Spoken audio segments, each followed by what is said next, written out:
तो ये क्वेश्चन करते हैं, find the area of the region included between the parabola, है ना, y is equal to 3x² parabola दे रखा है और ये स्ट्रेट लाइन दे रखी है।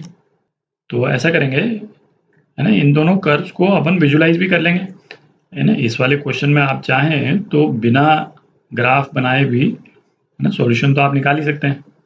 बट ये एरिया ऑफ बाउंडेड रीजन्स वाला जो टॉपिक है ना, उसमें बेटर यही रहता है कि जहाँ तक हो सके ग्राफ को यदि आप बना लेंगे तो बेटर रहेगा। ठीक है, आगे के प्रॉब्लम्स में, है ना, ये हैबिट काम आएगी।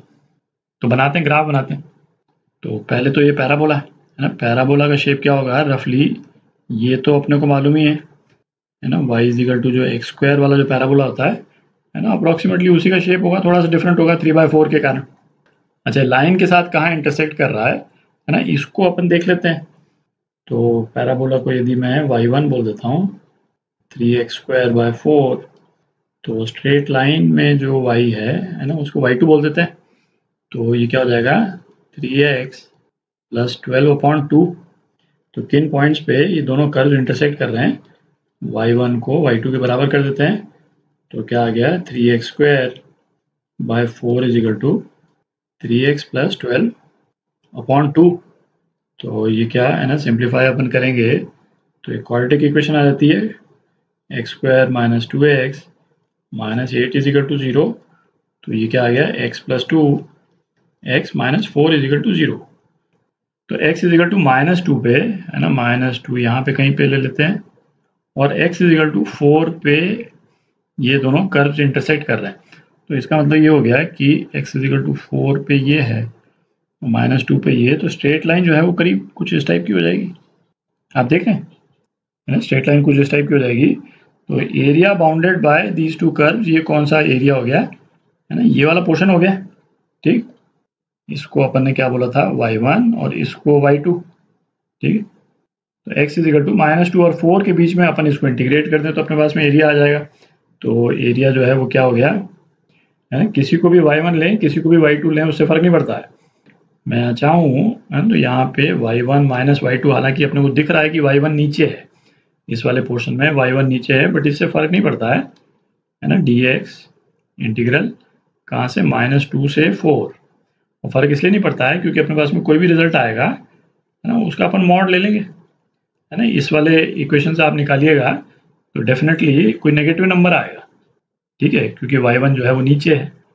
तो अब इस इंटीग्रल को अपन निकालेंगे नहीं, क्योंकि इंटीग्रल इटसेल्फ जो है वो तो बहुत ही सिंपल सा रहता है ना। -2 से 2 मैं बस एक बार केवल लिख देता हूँ, ये क्या 3x²/4 और -3x + 12, है ना, अपॉन 2, ये हो गया, है ना, dx। और जो भी आएगा इसका रिजल्ट, है ना, उसका मॉड जरूर ले लें, नेगेटिव आए तो उसको पॉजिटिव कर लें। तो ये आपका आंसर है। एरिया ऑफ बाउंडेड रीजन में अपन इंटीग्रल्स एज सच नहीं निकालेंगे क्योंकि वो तो बहुत सिंपल ही रहते हैं। ठीक है, तो ये दूसरा एग्जांपल करते हैं, find the area of the region included between the parabolas. दो पैराबोला दे रखे हैं अपने को।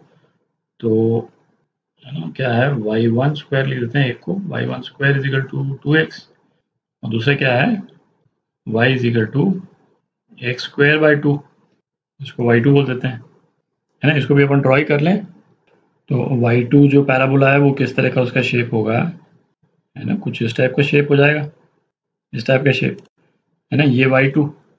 अच्छा, y1 जो है वो क्या है, y1 जो है वो ±√2x है, 1 to many रिलेशन है ना, फंक्शन नहीं है। और इसका ग्राफ अपन ने पिछली वीडियो में देखा ही था किस तरह से रहता है ना, इस तरह का ग्राफ होगा इसका, कुछ इस टाइप का, है ना। ये क्या हो गया, ये y1 हो गया। तो area bounded by y1 y2, है ना, ये वाला पोर्शन हो गया। तो ये दोनों कर्व्स किन किन पॉइंट पे इंटरसेक्ट कर रहे हैं, है ना, इसके लिए अपन y1² को y2² से इक्वेट कर देते हैं।